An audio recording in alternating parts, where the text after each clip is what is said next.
আমি আপাকে দিয়ে শুরু করতে চাই। আপা, কেমন কাটলো সরকারের হানিমুন পিরিয়ড?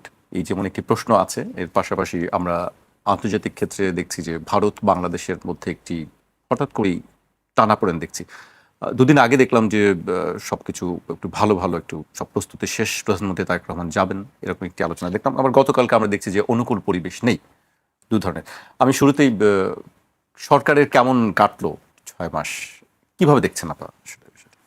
আমি তো একটু আগে আপনার ইয়েদের সঙ্গে কথা বলছিলাম, রিপোর্টারের সঙ্গে। এই সরকারটা দেখেন আপনার ক্ষমতায় এসেছে একটা অভ্যুত্থানের পরে, এবং এই অভ্যুত্থানের পরে যে সরকার আছে তার কাছে কিন্তু মানুষের অনেক বেশি প্রত্যাশা থাকে। আহ, মানে যত কিছু তাদের ক্ষোভ, বেদনা, আশা, ভরসা সবকিছু মনে করে যে সরকার শেষ ঠিক করে দেবে। তো সুতরাং ওভারনাইট তো কোনো কিছু করা যায় না। এই সরকার আপনার আহ, খুব একটা ক্রিটিক্যাল টাইমে আপনার ক্ষমতায় এসেছে, এবং এই সরকারের আপনার সামনে বহুবিধ আপনার চ্যালেঞ্জ, বহুবিধ ইন্টারন্যাশনাল, ন্যাশনাল সব ব্যাপারে। তো সেদিক থেকে আমার মনে হয় যে সরকার এখনো গোছানোর চেষ্টা করছে। ঠিকমতো গুছিয়ে উঠতে পারে নাই বলে আমার মনে হয়। কারণ এক্স্যাক্টলি সরকারের লিডারশিপটা কে দিচ্ছে সেটা কিন্তু অস্পষ্ট। মনে হচ্ছে একটা গ্রুপ, একটা অ্যাপারেটাস প্রাইম মিনিস্টারকে ঘিরে আপনার কাজগুলি করছে। যার জন্য আপনার মনে হয় যে যে যে যে সমস্ত আহ, মানে প্রত্যাশা লোকে মানে আশা করেছিল তার মধ্যে অনেক ঘাটতি পড়ে যাচ্ছে। প্রথমত হলেন ধরেন সামাজিক সুরক্ষার ব্যাপারে কতগুলি পদক্ষেপ নিয়েছেন, সেগুলি আমরা মনে করি যে সরকারের একটা ভালো উদ্যোগ। কিন্তু এটা কিভাবে আপনার যে আপনার প্রশাসনিক যে একটা কাঠামো সেটা তৈরি হয়নি এখনো। তো সুতরাং এটা কার্যকর করতে গেলে আপনার সফল হবে কি না হবে না এটা নিয়ে আপনার চিন্তা ভাবনার অনেক অবকাশ রয়েছে। কিন্তু আমি মনে করি এটা সামাজিক সুরক্ষার জন্য, কৃষকদের জন্য, প্রান্তিক জনগোষ্ঠীর জন্য ভালো পদক্ষেপ। কিন্তু যে ব্যাপারে সবচেয়ে বেশি হতাশার বোধ করছি আমরা, সেটা হলো যে প্রায় 4 কোটির মতো শুনেছি আমরা, ফিগারটা জানি না, কেউ 4 বলে, কেউ 5 বলে, আপনার তরুণ, শিক্ষিত তরুণ বেকার। এবং বিএনপি কিন্তু তাদের যে ইশতেহার, সে ইশতেহার না শুধু, ওনাদের বাণিজ্য মন্ত্রী তিনি ইলেকশনের আগে বলেছিলেন যে আমরা 1 কোটি লোকের কর্মসংস্থান করব 6 মাসের ভিতরে। 6 মাস কি 1 বছর, খুব শর্ট টাইমের ভিতরে। কিন্তু সেরকম কোনো উদ্যোগ তো দেখছি না। কেমন করে এইদেরকে চাকরি দেবে, কর্মসংস্থান করবে, সেরকম কোনো পজিটিভ কোনো স্টেপ এখন পর্যন্ত দেখতে পাচ্ছি না। এটা একটা হতাশার ব্যাপার। কারণ এই তরুণ প্রজন্ম যেটা আশা করেছিল যে তাদের আপনার সংস্থান হবে, কর্মসংস্থান হবে, সেটা যদি সরকার আপনার 6 মাস কেটে গেছে এখন পর্যন্ত সেরকম কোনো পদক্ষেপ নেওয়া হয়নি, এই ক্ষোভটা আপনার জমতে থাকবে। সে ক্ষোভের বহিঃপ্রকাশ সরকারের জন্য ভালো হবে না। আর একটা জিনিস হলো যে যেই অভ্যুত্থানটা হয়েছিল বৈষম্যহীন মানে বাংলাদেশের জন্য, কিন্তু আমরা দেখতে পাচ্ছি যে সরকার আপনার বিভিন্ন প্রতিষ্ঠানে, সরকারি বেসরকারি জায়গায় আপনার দলীয় লোকদেরকে আপনার আপনার নিয়োগ দিচ্ছে। আহ, নিয়োগ দিচ্ছে ঠিক আছে দলীয় লোক, এবং অনেকে বলে, আমি সেটা একটু আশ্চর্যই হয়ে যাই যে আমেরিকাতেও তো এরকম হয়। আমেরিকা গভর্নমেন্ট চেঞ্জ হলে এরকম ভাবে আপনার দলীয় লোকদের, কিন্তু আমেরিকান সিস্টেম আর পার্লামেন্টারি সিস্টেম তো এক নয়। আমেরিকাতে যখন আপনার প্রেসিডেন্টের ইলেকশন হয়, প্রেসিডেন্ট যখন আপনার অন্য একজন প্রেসিডেন্ট আছে, উনি ওনার ক্যাবিনেট এবং অ্যাডভাইসার নিজের দলের লোকদেরকে নিয়ে আসেন। আপনি বিভিন্ন প্রতিষ্ঠানের নিয়োগ, অথবা আপনার ব্যুরোক্রেসির ভিতরে নিয়োগ, চুক্তিভিত্তিক এটসেট্রা এটসেট্রা, এগুলি আমেরিকাতে তো আনহার্ড অফ। আমেরিকান সিস্টেম সম্বন্ধে তাদের লোকের ভুল ধারণা। প্রেসিডেন্ট তাদের নিজের লোকজনকে নিয়ে আসে তার নিজের ক্যাবিনেট এবং অ্যাডভাইসার করার জন্য, এইটুকুই। এটা একটা বৈষম্য। আর একটা বৈষম্য যেটা দেখে, যেটা আমার না তুলে ধরলেই হয় না, সেটা হলো দেখেন এই অভ্যুত্থানে শত শত নারী আপনার অংশগ্রহণ করেছে। বলতে গেলে তারা সামনের সারিতে ছিল। শুধু তাই না, আপনার যখন এই গত 5 আগস্টে যখন ডকুমেন্টারিগুলি দেখাচ্ছিল, আমি নতুন করে আবার দেখছিলাম যে আপনার এই যে আমাদের নারী শিক্ষার্থীরা, তারা রীতিমতো স্লোগান দিচ্ছে আপনার স্টেজের উপর দাঁড়িয়ে। কিন্তু আপনি যখন জুলাই সনদটা করলেন, আবার তাদেরকে আপনার বৈষম্যহীন রাষ্ট্র গড়ার পরিবর্তে এমন বৈষম্য করলেন না নারীদের আপনার রাজনৈতিক এম্পাওয়ারমেন্ট অথবা পলিটিক্যাল এম্পাওয়ারমেন্টের ব্যাপারে। এটা অত্যন্ত হতাশাজনক। কারণ কোনো গণতন্ত্র আপনি কমপ্লিট হয় না যদি আপনার 50% পপুলেশনকে আপনাদেরকে রাজনীতিতে অংশগ্রহণ করতে বাধাগ্রস্ত করে। তো এটাও একটা হতাশার ব্যাপার এবং বিরাট হতাশার ব্যাপার বলে আমি মনে করি। আর হতাশা হলো আপনার আইন শৃঙ্খলা, সেটা তো সবাই জানে, আপনিও জানেন। আইন শৃঙ্খলার অবস্থা খুব খারাপ। আইন শৃঙ্খলা, চাঁদাবাজি, যতই আপনার সরকার বলুক না কেন যে চাঁদাবাজি আমাদের লোকরা করছে না। আমাকে সেদিন দুজন বলল যে জানেন চাঁদাবাজি কিন্তু শিবির করছে।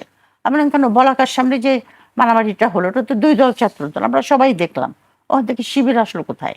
শিবিরের ঘাড়ে দোষ দেওয়ার চেষ্টা করছে। তো আইন শৃঙ্খলার অবস্থা খুবই খারাপ। আপনার চাঁদাবাজি খুবই প্রকট, দুর্নীতি আগের চেয়ে বেড়েছে বলে সবাই বলছে এবং আমিও সেটা মনে করি। পদের জন্য আপনার কোটি কোটি টাকা খরচ করে আপনার বদলি, নিয়োগ, এগুলি চলছে। আর আরেকটা হতাশার ব্যাপার আইন শৃঙ্খলার ব্যাপারে, সেটা হলো যে পুলিশ কমিশন যেটা করার কথা হয়েছিল, প্রফেসর ইউনূস যেটা আপনার ওই অধ্যাদেশ দিয়েছিলেন পুলিশ কমিশন করার, সেই পুলিশ কমিশনটার যেটা নিয়োগ এবং কার্যবিধি যেটা বেঁধে দিয়েছিলেন ওই অধ্যাদেশে, সেটা হলো যেটা একটা সেমি অটোনমাস একটা প্রতিষ্ঠান হবে এবং তারা আপনার ধরেন অনেক বিশ্ববিদ্যালয় আছে আপনার অটোনমাস, সেমি অটোনমাস যেটাকে বলে, সেখানে তাদের পুলিশের পদায়ন, পুলিশের বদলি সবকিছু ওই কমিশন করবে। কিন্তু ওইটাকে বাতিল করেছে, তারা ল্যাপস করে নতুন করে পুনর্গঠন করেছে এবং পুনর্গঠন করার ফলে আপনার ওই কমিশনটা এখন একটা মোরাললেস একটা অ্যাডভাইসারি কমিশনের মতো হয়েছে। মানে পুলিশের এই সমস্ত যে সমস্ত অ্যাডমিনিস্ট্রেটিভ যে সমস্ত কার্যকলাপ, সেটা স্বরাষ্ট্র মন্ত্রণালয়ের কাছেই রয়ে গেছে। তো এটা রয়ে গেলে পরে তো পুলিশ আপনার যদি আবার সরকারি পুলিশ হয়, তাহলে তো আপনার আইন শৃঙ্খলা, বিশেষ করে যদি আপনার কোটি কোটি টাকা খরচ করে লোকে যদি ওসির নিয়োগ নেয়, অথবা আমরা শুনেছি আরো বড় বড় অফিসাররা আপনার টাকা দিয়ে নিয়োগ দিচ্ছেন, তো তারা তো সরকারের হয়ে কাজ করবে, আপনার আইন শৃঙ্খলা কি করে রক্ষা করবেন? এগুলি সবই আপনার জুলাইয়ের স্পিরিটের, জুলাইয়ের যে স্বপ্ন, জি। তার ইয়েতে। তবে যে কথা বললাম যে যেহেতু এই সরকার আপনার এক 6 মাসের মধ্যে আমরা তাদেরকে পুরোপুরি অ্যাসেস করতে পারছি না, কারণ একটা জি। খুব ক্রিটিক্যাল টাইমে তারা ক্ষমতা নিয়েছে। তবে আমার সরকারের প্রতি যেটা অনুরোধ থাকবে, সেটা হলো যে সরকার যদি স্মুথলি রাষ্ট্রকে গঠন করতে চায় এবং চালাতে চায়, তাহলে তারা জাতীয় ঐক্যটা ধরে রাখার জন্য আপনার জুলাই সনদ এবং গণভোটটাকে অচিরেই মেনে নেওয়া উচিত। জি। আপা, আপনার কাছে আবারও আসবো। আপনার বক্তব্য শুনছিলাম, আমরা স্যারের কাছে আসতে চাই। স্যার, আপনার কাছে আমরা বেশ কিছু হতাশা এবং কিছু পরামর্শ আমরা শুনছিলাম। আমি একটু পররাষ্ট্রনীতির দিকে একটু দৃষ্টি দিতে চাই। আজকেও সরকারের পক্ষ থেকে বলা হয়েছে যে বাংলাদেশ নতজানু পররাষ্ট্রনীতি থেকে বেরিয়ে এসেছে। সম্প্রতি আমরা সেই বিষয়গুলো দেখতেও পাচ্ছি। স্যার, আপনার কাছে কি মনে হয় পররাষ্ট্রনীতির ক্ষেত্রে বাংলাদেশ কোন অবস্থানে আছে? ধন্যবাদ। প্রথমে আমি ম্যাডাম ডিলারা চৌধুরীকে আমার শ্রদ্ধা নিবেদন করছি এবং বেশ কিছুদিন, অনেক দিন পর তার সাথে আজকে এই প্রোগ্রামে আসতে পেরে নিজেকে সম্মানিত বোধ করছি। Thank you. এখন ম্যাডাম যে কথাগুলো বলেছেন তার সাথে আমি সম্পূর্ণ একমত পোষণ করি এবং পররাষ্ট্র নীতির কথা বলার আগে দু একটা কথা নিশ্চয়ই বলা দরকার যে এই সরকারের যে ব্যর্থতার মাত্রা, সেটা প্রকট হয়ে ধরা পড়েছে যখন তারা জুলাই সনদকে অত্যন্ত নিম্ন রুচির মাধ্যমে অগ্রাহ্য করলো এবং সেখানে নটের গুরু ছিল এই যে একজন self declared legal expert Salauddin. সে স্বরাষ্ট্রমন্ত্রী হয়ে এই যে পার্লামেন্টে উঠে এত মিডিয়কার, সুযোগ সন্ধানী, নিম্ন রুচির যে ব্যাখ্যাগুলো দিত, যেমন ধরেন লেটেস্ট এই কিছুদিন আগে যে প্রেসিডেন্ট ইলেকশনের হওয়ার কথা, সেখানে এই আর্টিকেল 70 প্রসঙ্গ নিয়ে তিনি বলছেন যে আমাদেরকে এখানে সংবিধান পুঙ্খানুপুঙ্খ ফলো করতে হবে, মানে যেটা আর কি তাদের স্বার্থে আর্টিকেল 70টাকে প্রয়োগ করতে পারে, পুঙ্খানুপুঙ্খ প্রয়োগ করতে হবে। কিন্তু আমি এটা বলতে পারি যে তিনি বলছেন যে ইলেকশনের পরে সংসদে এসে তখন সংস্কারের ব্যাপারে আমরা মানে আমাদের যখন ওই সাধ্য, ওই উদ্দেশ্য সাধন করা হবে, তখন আমরা দেখব।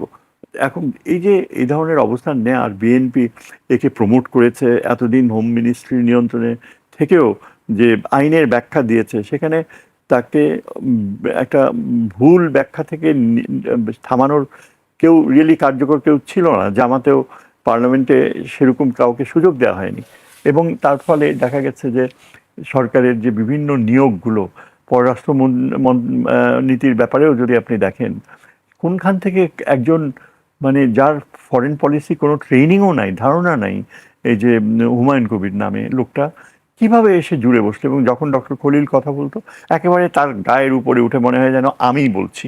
হ্যাঁ, এবং শোনা যায় যে এখন এই যে ভারতের ব্যাপারে যে বাংলাদেশের যে অবস্থান নিয়েছে, সেখানে সে কিন্তু ভারতে যাওয়ার ব্যাপারে, এটা আমি বেশ কয়েকটা সোর্স থেকে যা জানলাম, বেশ চাপ সৃষ্টি করেছিল।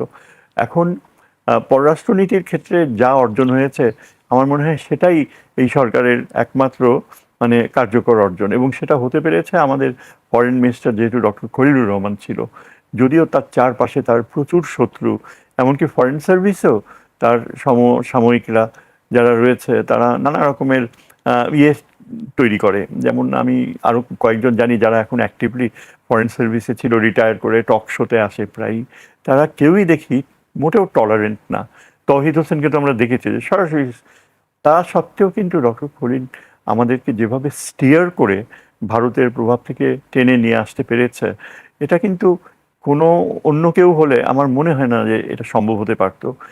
জেনারেল অ্যাসেম্বলিতে আমরা এত বড় সম্মান পেলাম, মাত্র 4টা ভোট এদিক সেদিক হলেই কিন্তু উল্টে যেত। ভারত আর ইসরায়েল প্রচণ্ড চেষ্টা করেছে ইউরোপিয়ান ইউনিয়নকে নিয়ে, তারপর প্রো ওয়েস্টার্ন যে অনেক সেই তৃতীয় বিশ্বের দেশগুলো মিলে নিশ্চিত ছিল যে সাইপ্রাসের ক্যান্ডিডেটকে জিতাবে। কিন্তু সৌভাগ্য হচ্ছে যে মার্কিন যুক্তরাষ্ট্র এবং আরও 3টি দেশ মিলে তারা বাংলাদেশের পক্ষ নিয়েছে। এটা কিন্তু একটা অভূতপূর্ব বাস্তবতা। আমেরিকানরা বাই অল মিনস সাইপ্রাসের পক্ষেই থাকার কথা, কিন্তু আমরা তো দেখলাম যে ডক্টর খলিলের উপর মার্কিন যুক্তরাষ্ট্রের এত গভীর একটা আস্থা রয়েছে, সেটা কিন্তু ওই সেই ট্রেড নেগোসিয়েশনসের সময় থেকেই গড়ে উঠেছে, যার ফলে ভারত ও তার ইসরায়েলি লবি পরাজিত হলো। বাংলাদেশের জন্য একটা বিরল সম্মান। এবং এই যে জেনারেল অ্যাসেম্বলিতে ডক্টর খলিল যাচ্ছে, আমার সুযোগ হয়েছে তার সাথে মাঝে দু একবার কথা বলার, আলোচনা করার। তিনি বললেন যে বাংলাদেশে তিনি তার যে দায়িত্ব সেটাকে কোনোভাবেই নেগলেক্ট করবে না, এবং আগামী দিনগুলোতে এটাই ইম্পর্টেন্ট। এই যে আমাদের যে পররাষ্ট্রনীতির বিষয়ে ভারত বারবার চাইছে যে যেন হাসিনার সময়ের যে ধারাবাহিকতা সেখানেই যেন বাংলাদেশ ফিরে যায়, এবং তারেক জিয়াকে প্রধানমন্ত্রীকে দিল্লিতে নেয়ার তার মূল উদ্দেশ্যই হচ্ছে যে কোনোভাবে চীনের সাথে আমাদের নিরাপত্তার সম্পর্ক সেটাকে ধ্বংস করা। এই যে করিডোরের আইডিয়া মায়ানমার হয়ে কক্সবাজার পর্যন্ত, সেটা যেন কোনোভাবেই না হয়, এবং এমন কিছু তাদের রয়ের প্রধান ঢাকায় এসে এমন কিছু বার্তা দিয়ে গিয়েছে, অনেকে বলে যে এটা সেই হানি ট্র্যাপ করা, এবং দিল্লিতে নিয়ে হয় সে রাজি হবে, না হয় তাকে বাধ্য করা হবে। এই পরিস্থিতিতে ডক্টর খলিলের প্রচেষ্টাতেই আমার মনে হয় যে এই দিল্লি সফর আপাতত স্থগিত হয়েছে, এবং যে কূটনীতিক ভাষা ব্যবহার করা হয়েছে সেটা অত্যন্ত স্কিলড আমি বলবো, যে যে এটা হাসিনাকে ফেরত দিতে হবে, এবং এই ফেরত দেওয়ার প্রক্রিয়ায় যে বারবার ভারতীয় মিডিয়া বলে আসছে যে তাকে সসম্মানে বাংলাদেশে আনতে হবে, তার ডেথ সেন্টেন্স এড়িয়ে সরে ফেলতে হবে। বাংলাদেশের যে অবস্থান পররাষ্ট্র মন্ত্রণালয়, সেখানে তাকে বলা হয়েছে সরাসরি হস্তান্তর করতে হবে, যেটা আমি মনে করি যে কোনো বিশেষ ব্যবস্থা হবে না। সে মৃত্যুদণ্ডপ্রাপ্ত একজন আসামি, বর্ডারে বিএসএফ আমাদের বিজিবির কাছে তাকে হ্যান্ড ওভার করবে, এবং তাকে প্রিজন ভ্যানে করে ঢাকায় নিয়ে আসা হবে। এটাই কিন্তু একজন ক্রিমিনাল, দণ্ডপ্রাপ্ত ক্রিমিনাল আচরণ, এবং এই ধরনের একটা ইমপ্রেশন কিন্তু ফরেন মিনিস্ট্রির স্টেটমেন্টে বোঝা গেছে। গত দু একদিনেই আমরা ভারতীয় রিয়াকশন দেখতে পেলাম, তারা রীতিমতো স্টান্ড যে এত সাহস, এবং তাদের রাষ্ট্রদূত কিন্তু এটা বলেও ফেলছে যে এই 5 দিনের মধ্যে যদি না যায় তাহলে 1 বছরেও আর তা দিল্লিতে যাওয়ার সুযোগ হবে না। কি অদ্ভুত মানসিকতা, অ্যাজ ইফ আমাদের দেশ থেকে আমরা ডেসপারেট যেতে। এটা তো তাদেরই ন্যাশনাল ইন্টারেস্টে তারা খুব চেষ্টা করেছে, এবং আমার মনে হয় যদি সিঙ্গুলারলি অর্জন হিসেবে দেখতে হয়, এই যে ভারতকে এই দিল্লি যাওয়ার অবস্থান থেকে অগ্রাহ্য করা, আমরা একটা ব্রিদিং স্পেস পাচ্ছি। এই ব্রিদিং স্পেসটা খুবই দরকার, কেননা চীনের সাথে যেসব চুক্তি করার প্রক্রিয়ায় নিয়ে আমরা খুবই আনন্দিত ছিলাম, এখন শোনা যাচ্ছে যে সেগুলো আমলাতান্ত্রিক আলমারিতে বক্সবন্দি করে রাখা হয়েছে। আমাদের এখন এই সময়টায়, সামনের দিনগুলোয় যখন আমরা জেনারেল অ্যাসেম্বলিতে আমাদের প্রেসিডেন্ট হওয়ার সুযোগ হয়েছে, একটা ব্যাপক প্রভাব রাখা সম্ভব হবে। যেটা প্রয়োজন সেটা হচ্ছে তিস্তা চুক্তিকে একদম একটা ফর্মাল রূপ দেয়া, করিডোরের যে বাস্তবতা সেটা কুংমিন থেকে মান্দালয় পর্যন্ত অলরেডি রাস্তা চলে এসছে, এবং বাংলাদেশের কক্সবাজার পর্যন্ত রাস্তাটা খুব বড় ডিস্টেন্স না, এটা 6 মাসেই চীন কমপ্লিট করতে পারে। এবং আমরা যদি চীনকে বাংলাদেশে প্রবেশ করার একটা স্থান করে দেই, এটা আমাদের ভারতের নিরাপত্তা হুমকি প্রায় অর্ধেকটা কমে যাবে। কেননা দেখেন, এই যে গত যুদ্ধে চীন যে আমেরিকাকে ঠেকাতে পেরেছে, তার একটা বড় কারণ হচ্ছে যে ট্রেন লাইন সংযোগ সেন্ট্রাল এশিয়া থেকে চায়না পর্যন্ত, এবং continuous supply of arms, sophisticated weapons, missile technology এগুলো ছিল। এবং যার কারণে আজকে ইরান মাথা তুলে দাঁড়াতে পারছে।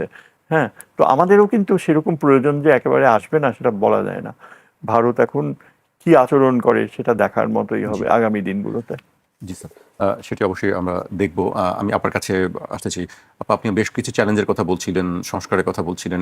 এই মুহূর্তে সবচেয়ে বড় যে বিষয়টি আমরা দেখছি যে সরকারের পক্ষ থেকেও সেটি স্বীকার করা হচ্ছে যে বিদ্যুতের একটি বড় চ্যালেঞ্জ, বিদ্যুৎ, গ্যাস, ঢাকা এবং ঢাকার বাইরের মানুষের সমস্যাটি প্রকট আকার ধারণ করেছে। এই বিষয়টি আসলে আপনি কিভাবে দেখছেন? আপনার কাছে উত্তর দেওয়ার আগে আমি একটু জি, ওনার অবশ্যই।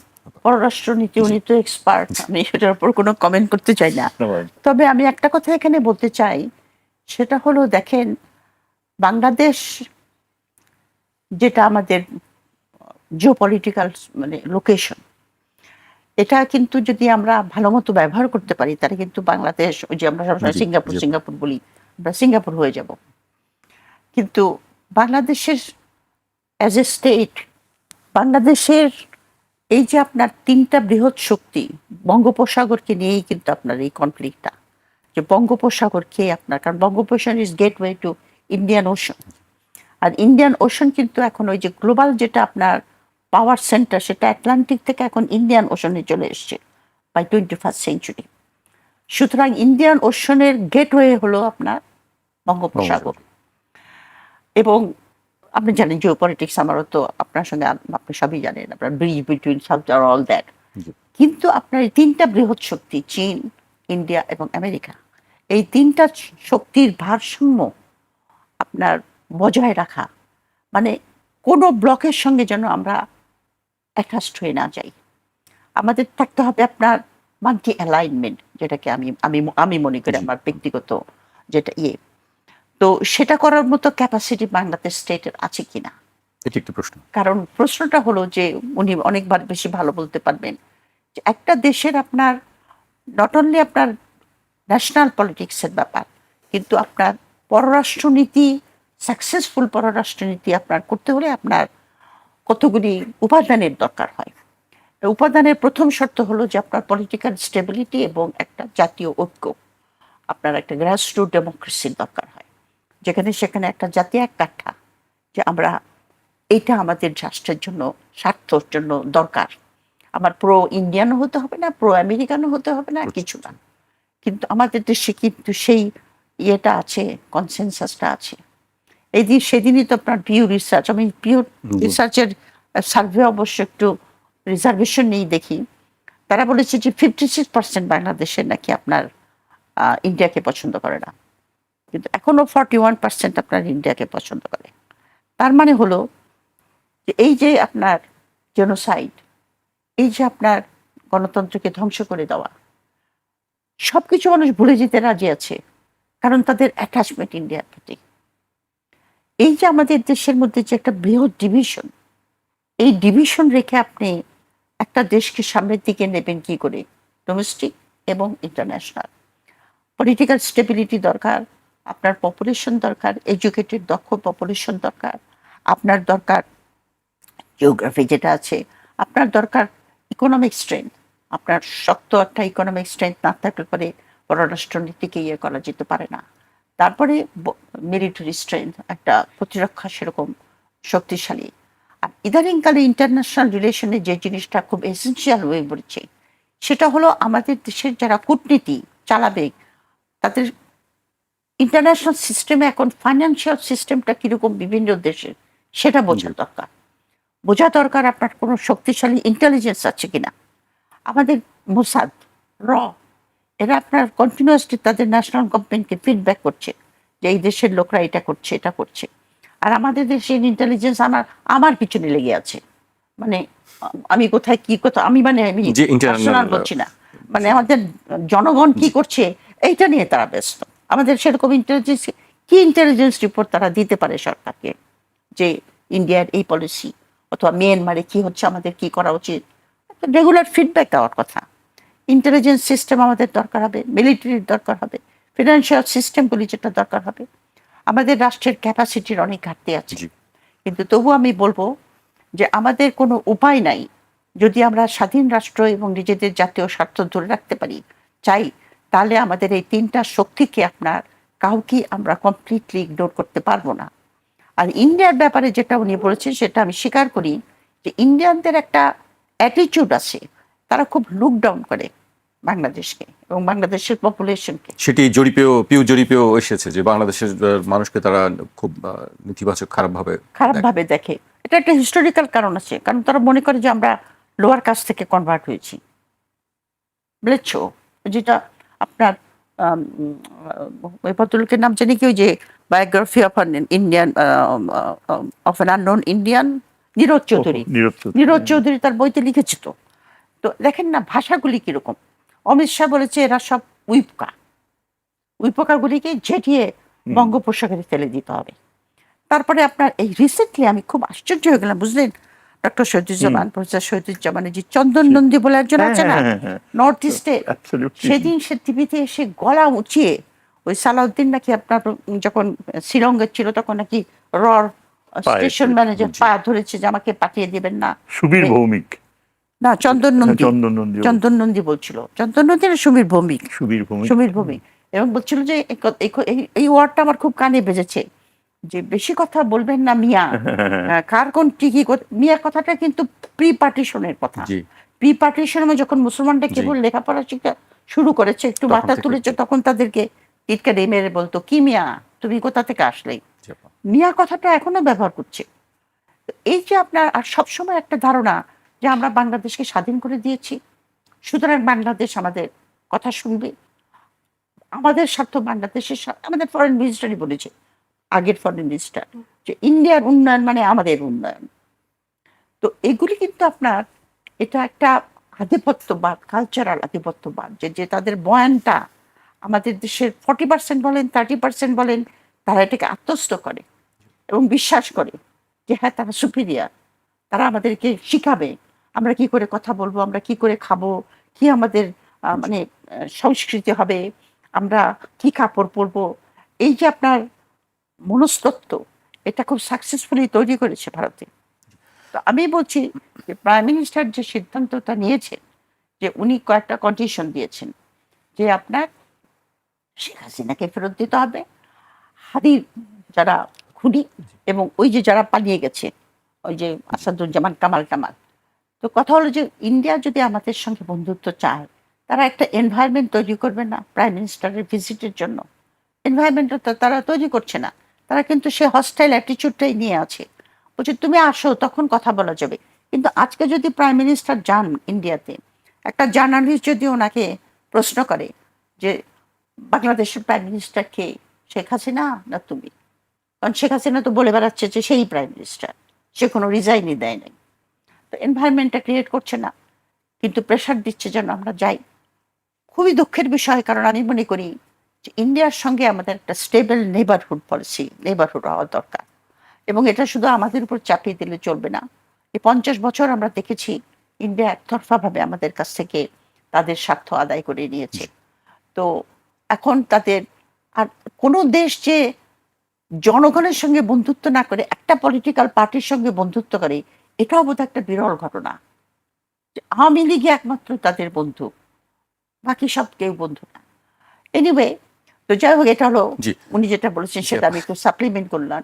বিদ্যুতের কথা আপনি যেটা বললেন, জনগণ এটা বিশ্বাস করে, এটা এগেন পারসেপশন, যে এটা ঘটানো হচ্ছে, এটা একটা ষড়যন্ত্র, সরকারের পক্ষ থেকে কেউ কেউ এটা ঘটাচ্ছে, আমি নাম বলবো না, কিছু মন্ত্রীর ঘটাচ্ছে এই কারণে যে তারা আপনার যে আগের যে বিদ্যুৎ সাপ্লাইয়ের ব্যবস্থা ছিল, কুইক রেন্টাল অথবা আদানির কাছ থেকে, ইন্ডিয়ার কাছ থেকে ইলেকট্রিসিটি না আনলে পরে আমরা বাঁচবো না, এই জন্য। তা নাহলে আপনি বলেন ষড়যন্ত্রটা আমার কাছে অনেক সময় বিশ্বাসযোগ্য মনে হয় এই কারণে যে প্রফেসর ইউনূস যতদিন ক্ষমতায় ছিলেন ততদিন তো আমাদের বিদ্যুতের কোনো সমস্যা হয়নি, গ্যাসেরও কোনো সমস্যা হয়নি। হঠাৎ কি হলো যে এরকম সমস্যা হবে? যেরকম এখন ধানমন্ডিতে আগে যেত না লোডশেডিং, আর বিশেষত আমি যে রাস্তাটায় থাকি ওই রাস্তাটা আবার ভিআইপি রাস্তা, কারণ ওখানে নাকি কয়েকজন এমপি টেম্পিরা থাকে আর কি ওই রাস্তার উপরেই। কিন্তু ওইখানে এখন লোডশেডিং হচ্ছে, গ্যাস সকালবেলা উঠে দিকে গ্যাস নাই, দৌড়ে গেছে বাজারে যে একটা রাইস কুকার কিনে নিয়ে আসি, আর আমি খাই আর না খাই আমার বাসার যে লোকজন আছে তারা তো খাবে। তো হঠাৎ করে এটা কেন হলো, যদি এটা কোনো ষড়যন্ত্রের অংশ না হয়ে থাকে? জি। প্রফেসর ইউনূস তো 6 মাস আগে ক্ষমতা ছেড়েছেন, তো ওনার সময় তো কোনো লোডশেডিং একদিনের জন্য হয়নি, গ্যাসেরও কোনো সাপ্লাই কমতি হয়নি। অলিগার্কদেরকে ফেরত আনার একটা প্রচেষ্টা হচ্ছে বলে আমার মনে হয়। জি, আমি স্যারকে দিয়ে পর্যায়ে শুরু করতে চাই। আপা বেশ কিছু কথা বলছিলেন আমাদেরকে, বিশেষ করে ভারসাম্য রক্ষাটা, কূটনৈতিক ভারসাম্য রক্ষা কিভাবে হবে এবং এটি সক্ষমতা আসলে আমাদের আছে কিনা এই মুহূর্তে। দেখুন, এটা নির্ভর করছে কতগুলো স্পেসিফিক পদক্ষেপ নেওয়ার উপরে, যা কিনা আমাদের দেশে দীর্ঘ সময় অনেক, এই যে ভারতের যে নিয়ন্ত্রণ, গোয়েন্দা নিয়ন্ত্রণ, সেটা আমরা এত হ্যাবিচুয়েটেড হয়ে গিয়েছি যে অন্য বিকল্প আমরা চিন্তাই করতে পারি না। শোনা গিয়েছে এই যে চিফ এসেছিল, তিনি নাকি সরকারের কাছে প্রপোজ করেছে যে ঢাকায় একটা এর অফিস খুলতে হবে। বাংলাদেশ সরকার নাকি প্রত্যাখ্যান করেছে। কিন্তু এ ধরনের আস্পর্ধা যে এখনো হয় যে এর অফিস খুলতে হবে, আমি অনেক আগে থেকেই বলে আসছি যে পাকিস্তানের আইএসআইকে বাংলাদেশে অত্যন্ত প্রয়োজনীয়ভাবে প্রতিষ্ঠিত করা দরকার। এটা শুনে অনেকে আবার ভ্রু কুচকায় যে 71-এর শত্রু আইএসআই কেন। আমার কথা হচ্ছে যে আইএসআই হচ্ছে একমাত্র মহৌষধ ভারতের কে ডিল করার জন্য। তাদের মতো কে এত ভালো চেনে না আর কেউ। পাকিস্তানের সহযোগিতা আমাদের অত্যন্ত জরুরি, কেননা এখানে ভারতীয় এই যে গোয়েন্দা চক্র, এদেরকে সরানো, আর প্লাস ভারতের দিল্লিতে একটা শক এফেক্ট আনা, যে তারা হতভম্ব হয়ে যায়। একবার আইএসআই প্রধান নাকি বাংলাদেশে এসেছিল, তখন কি বিরাট হইচই শুরু করছে ইন্ডিয়া, যে কিভাবে ঢাকায় আসতে পারে, কেন আসতে পারে।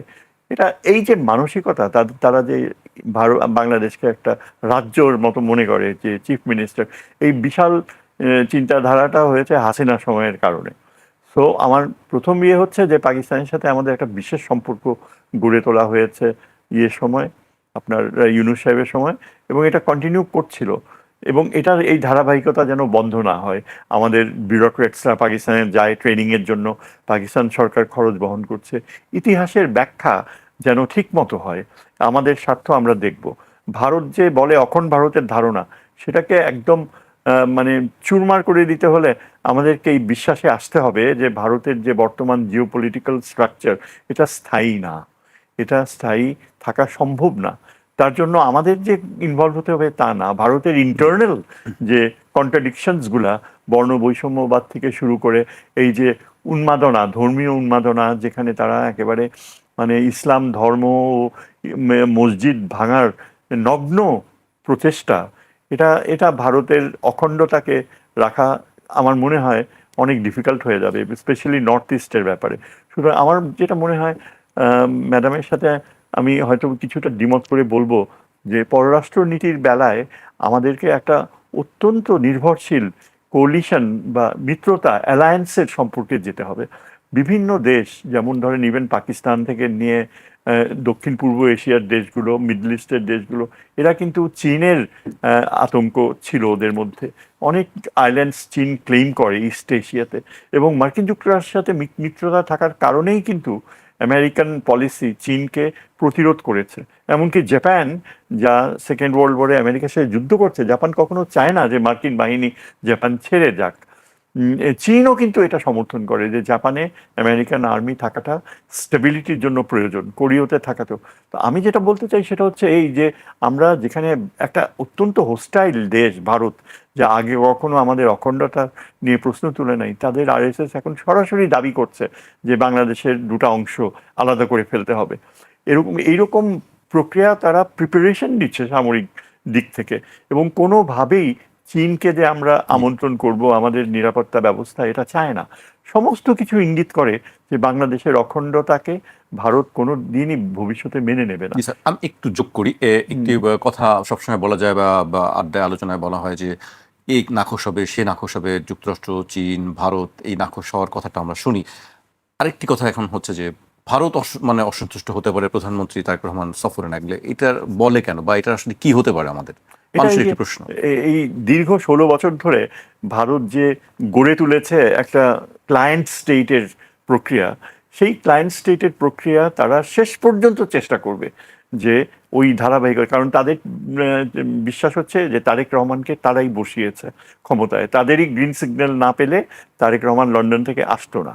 এবং এখানে যে কি গোপন যোগাযোগ হয়েছে, বা এই যে ভারতপন্থী কিছু বিএনপি নেতারা রয়েছে, তারা এমনভাবে চাপ দেয়, আমরা সবাই জানি যে তারা কে কে, না হয় নাম বলার প্রয়োজন নেই, কিন্তু এদের চাপে এখন এই প্রধানমন্ত্রী অনেকটা অসহায় হয়েছিল।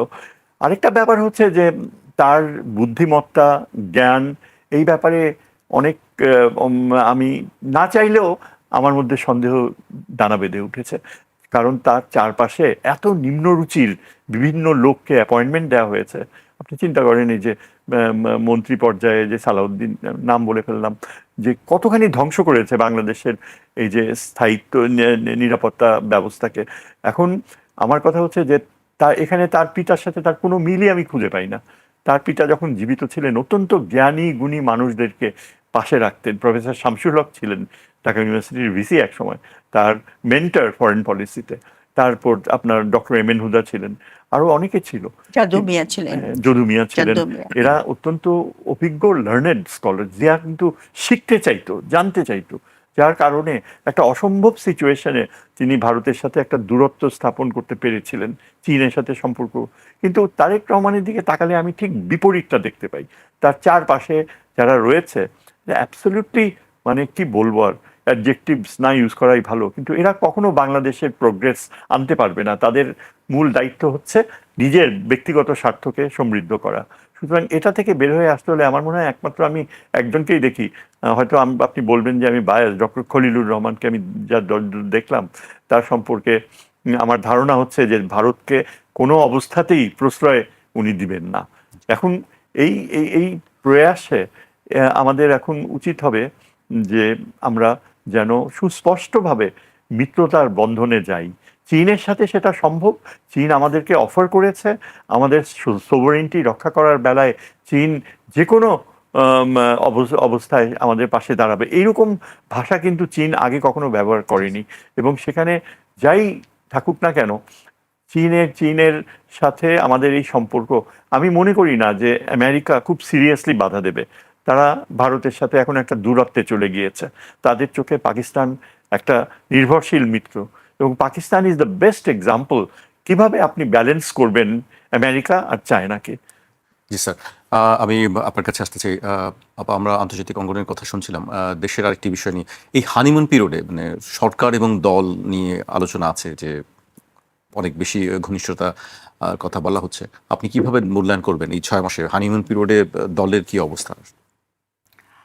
বিএনপি তো আসলে বিএনপির সাংগঠনিক মানে ভিত্তিটা দুর্বল, কিন্তু আওয়ামী লীগের মতো না, সাংগঠনিক শক্তিটা কম আর কি। আর বিএনপির মধ্যে অনেক গ্রুপিং আছে। প্রথম গ্রুপিংটা হলো সিনিয়র জুনিয়র গ্রুপিং, আর দ্বিতীয় গ্রুপিং হলো প্রো প্রো ইন্ডিয়ান, আর মানে নট সো প্রো, মানে অ্যান্টি ইন্ডিয়ান, এরকম 4টা গ্রুপিং আছে। এবং প্রত্যেকেই প্রাইম মিনিস্টারকে ইনফ্লুয়েন্স করার চেষ্টা করছে আর কি, বিভিন্ন গ্রুপ থেকে আর কি। তো সুতরাং প্রাইম মিনিস্টারের এখানে একটা শক্ত অবস্থান নিয়ে লিডারশিপটাকে ওনার ডেমনস্ট্রেট করতে হবে। উনি শুনবেন সবার কথা, ঠিক আছে, ওই যে আশেপাশে যে লোক আছে তাদের কথাও শুনবেন, তবে তাদের কথাটা না শোনাই ভালো। যেরকম রাশেদ খানের কথা শুনে উনি যদি রাজনৈতিক সিদ্ধান্ত নেন, সেটা আত্মঘাতী হবে বলে আমি মনে করি। তো যাই হোক, সেটার বিচার নিশ্চয়ই উনি করতে পারবেন। তো সেই জন্য আপনার দরকার হবে যেটা হলো যে বিএনপির ভিতর থেকে আপনার যেটা, মেজর হাফিজ যিনি এখন ভারপ্রাপ্ত প্রেসিডেন্ট, উনি কিন্তু চেষ্টা করছেন বিএনপির ভিতরে একটা, যেটাকে বলে অ্যালাইনমেন্টটাকে ঠিক করা, উনি চেষ্টা করছেন। তারপরে আপনার পার্টির বাইরে থেকে কিছু কিছু লোক অ্যাডভাইস করছে, যেরকম ধরেন বেগম জিয়ার যিনি আগের প্রতিরক্ষা অ্যাডভাইসার ছিলেন, এরকম কিছু কিছু লোক আপনার চেষ্টা করছে যে জিয়াউর রহমানের যে আদর্শ, জাতীয়তাবাদী আদর্শ, সেই লাইনে বিএনপিকে ফেরত আনা যায় কিনা। সেই লাইনে ফেরত আনলে পরে বিএনপির জন্য 2টা সুবিধা হবে। একটা সুবিধা হলো যে তারা তখন তাদের পক্ষে এই জিনিসটা আমার ব্যক্তিগত বিশ্বাস এবং আমার অবজারভেশন যে জুলাইয়ের অভ্যুত্থান থেকে ইন্ডিয়া মেনে নেয় নাই, কিছুতেই মেনে নেয় নাই।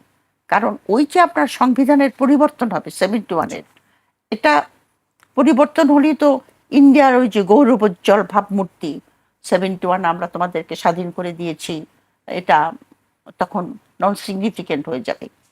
কারণ জুলাই সনদে যে সমস্ত আপনার প্রিএমএলএ যে কথাগুলি এসেছে এবং যে পটভূমিকাটা দেওয়া হয়েছে সেইগুলি তো আপনার আলাদা ফ্রম 71-এর যে সংবিধান হয়েছে, এটা তারা কিছুতেই মেনে নেয় নাই। এবং এই অভ্যুত্থানটা যে হয়েছে শুধু যে রাষ্ট্র সংস্কারের ব্যাপার না, অভ্যুত্থানের একটা মূল বক্তব্য ছিল আধিপত্যবাদ থেকে মুক্ত হওয়া। যে আধিপত্যবাদের কথা কিন্তু সর্বপ্রথম জিয়াউর রহমানই বলেছেন, যেটা বলার জন্য উনি আজও পপুলার বাংলাদেশে, যে আমরা বাংলাদেশের লোকরা ইন্ডিয়ার সঙ্গে অবশ্যই ভালো সম্পর্ক চায় জনগণ, কিন্তু আধিপত্যবাদ কোনো সেলফ রেস্ট্রিক্টিং নেশন মেনে নিতে পারে না। জিয়াউর রহমানের আদর্শের মধ্যে যদি ফিরে আসে বিএনপি আপনার জুলাই সনদকে এবং গণভোটকে অ্যাকসেপ্ট করে, তাহলে আপনার জাতীয় ঐক্যটা তারা এস্টাবলিশ করতে, স্থাপন করতে তারা সাকসেসফুল হবে, সাফল্য হবে এবং দেশ পরিচালনা একটা একমুখা নীতিতে যেতে হবে আপনার। এই যে আপনার বিভিন্ন ধরনের মন্ত্রীরা বিভিন্ন ধরনের বক্তব্য দেয় এবং বিভিন্ন ধরনের পররাষ্ট্র নীতির ব্যাপারেও বিভিন্ন ধরনের কথা বলে, এতে কিন্তু জনগণ বিভ্রান্ত হয় এবং মনে করে যে তাহলে দেশটা কে চালাচ্ছে। কারণ যিনি লিডার তার ভয়েসটাই কিন্তু সবচেয়ে উঁচা। বহু মত থাকতে পারে, আলটিমেট ডিসিশনটা, আলটিমেট ভয়েসটা ওনার কাছ থেকে আসতে হবে। এবং তার জন্য জেনারেল জিয়া যেরকম আপনার অনেক জ্ঞানীগুণী লোকের, সব প্রেসিডেন্ট এমনকি আপনার আব্রাহাম লিঙ্কন থেকে শুরু করে আমেরিকার যত প্রেসিডেন্ট, তাদের কিন্তু আপনার অ্যাডভাইসার থাকে এবং তারা সবসময় চেষ্টা করে যে বিভিন্ন ক্ষেত্রে যারা এক্সপার্টিস আছে তারা তাকে অ্যাডভাইস করবে। Very important. কারণ একজন প্রেসিডেন্টের পক্ষে, আমেরিকান প্রেসিডেন্টের পক্ষে, সে তো সারা বিশ্ব নিয়ে মাথা ঘামায়, তার পক্ষে তো সব রকমের অ্যানালিসিস সম্ভব না। তাকে তো ইনপুটগুলি দিতে হবে, প্লাস তার নিজের সেই জাতীয় ক্ষমতা থাকতে হবে সেগুলিকে ইন্টারনালাইজ করা। তো এটা আমি মনে করি যে বিএনপির জন্য অত্যন্ত জরুরি পদক্ষেপ। দলে আরেকটি পার্টির পরিবর্তন, আমরা পার্টির মধ্যে একটি পরিবর্তন সম্ভবত আমরা দেখব, যেহেতু মহাসচিব তিনি রাষ্ট্রপতি হয়ে যাচ্ছেন নিশ্চিত। সেক্ষেত্রে আপনার কি মনে হয় দলের যে পরিবর্তন হবে সেই পরিবর্তনটা আসলে কেমন হওয়া উচিত, কারদের হাতে নেতৃত্ব? না, নেতৃত্ব দেওয়া উচিত আপনার অনেকেই আপনার ওই যে মহাসচিবের পদে অনেকে বলছেন যে রিজভি, ওনার কথা বলছেন মহাসচিবের পদে, মানে উনি নাকি ভারপ্রাপ্ত হয়েছেন অলরেডি, কিন্তু উনি তো একজন সিনিয়র লিডার, তাই না? তো সিনিয়র আর জুনিয়রদের মধ্যে কিন্তু একটা গ্যাপ থাকে। আমরা বলি না যে আম্মাকে আমরা বলতাম আপনি কি জানেন আম্মা, আমরা বেশি জানি। তো ওতে গ্যাপ থাকে যে তাদের একটা ওয়ার্ল্ড ভিউ থাকে, আমাদের একটা ওয়ার্ল্ড ভিউ থাকে ইয়াংদের, কিন্তু দুটার একটা সমন্বয় দরকার। কারণ সিনিয়রদের যতই বলেন তাদের একটা জ্ঞান প্রজ্ঞা একটা জায়গায় থাকে, সুতরাং তারা মেন্টারিং এর কাজটা করতে পারে। কিন্তু নতুন জেনারেশনের যে আপনার ধারণা, ধ্যান ধারণা এবং বিশ্বের যে ওয়ার্ল্ড ভিউ যেটা, সেটা আপনার সিনিয়রদের চাইতে আলাদা। সুতরাং আমি মনে করি যে সমস্ত নেতারা আপনার মিড র্যাঙ্কিং বয়সের দিক থেকে এবং যারা আপনার একদম তৃণমূল থেকে উঠে এসে আপনার এই পর্যায়ে পৌঁছেছে, তাদের মধ্যে থেকে আপনার স্থায়ী কমিটিতে এবং মহাসচিব পদে আসা দরকার, যেটাকে বলা হয় ফ্রেশ ব্লাড দেওয়া দরকার। ফ্রেশ ব্লাড না আসলে পরে আপনি পরিবর্তনকে ট্যাকেল করতে পারবেন না, কারণ আপনি বুঝতেই তো পারবেন না। কারণ সিনিয়ররা কিন্তু কন্টিনিউয়াসলি যে এনসিপির ছেলেগুলিকে বেয়াদব বলে, বলেন না, বেয়াদব বলে। বেয়াদব কেন হবে? তারা জানে একটা কথা বলে ফেলে। এটা হয়তো আপনি যদি হয়েছে, আমরা যখন উপন্যাস পড়েছি ছোটবেলায়, তো আমাদের যে একমাত্র রিক্রিয়েশন ছিল যে একটা সময় নাকি আপনার বাঙালি সমাজে, মানে হিন্দু সমাজের কথা বলেছে আর কি, সেখানে আপনার গুরুজনের সামনে চিরুনি দিয়ে মাথা স্নানটাও আপনার অপরাধ ছিল, বেয়াদবি। সুতরাং তারা নাকি গোসল করে এরকম করে করে করে করে চুল ঠিক করতো, উপন্যাসে পড়ছে না, হ্যাঁ, ওটা বেয়াদবি মনে করতো। কিন্তু ওটা তো বেয়াদবি না, চিরুনি দিয়ে জুতা পায়ে না দিয়ে হাতে করে নিয়ে যেত, হাতে নিয়ে যেতে হতো। সুতরাং পৃথিবীতে সবসময় পরিবর্তনশীল। ইয়াংরা যারা এখন আপনার মানে একেবারে এনসিপি নেতাদের কথা বলছি, তারা ইয়াং, তাদের যে ওয়ার্ল্ড ভিউ, সেই ওয়ার্ল্ড ভিউটাকে আপনার যেটাকে বলে ইনকগনিজেন্স বা সেটা ধারণ করতে হবে। আপা 6 মাস, সেই কারণেই বিএনপির মধ্যে আপনার ইয়াং জেনারেশন আপনার স্থায়ী কমিটি পর্যায়ে মানে নীতি নির্ধারণের পর্যায়ে উঠে আসা প্রয়োজন। একেবারে শেষ no reflection on the G. Older generation. আমি যে আপা নিজে একেবারে older আমার হাতে generation। সময় নেই, একেবারে শেষ করতে বলছি আমাকে আমার প্রডিউসার। এই 6 মাসে বিরোধী দলের ভূমিকাকে কিভাবে রাখেন আপনি? খুব সংক্ষেপে যদি আপা একটু বলেন। বিরোধী দলের ভূমিকা খুবই হতাশাজনক আমি মনে করি, কারণ তারা একটাই কথা ধরেছে, সেটাও ভালো যে আপনার গণভোট। তো ঠিক আছে, গণভোটটাকে আমিও মনে প্রাণে চাই যে গণভোটটাকে মেনে নিই, কিন্তু আরো অনেক ইস্যু আছে যেটা নিয়ে তাদের পার্লামেন্টে রীতিমতো হইচই করা উচিত, কিন্তু সেরকম কোনো অ্যাক্টিভিটিস আমি দেখি না। তারা একটা শ্যাডো ক্যাবিনেট করেছে, সেই ক্যাবিনেটে কারা কারা যে মন্ত্রী, এবং সেই মন্ত্রী ধরেন আপনার এডুকেশনের একজন শ্যাডো মিনিস্টার, তার কন্ট্যাক্ট পার্সন কে আছে মিনিস্ট্রিতে, আর তার তো কন্ট্যাক্ট পার্সন থাকতে হবে মিনিস্ট্রির খবর নেওয়ার জন্য।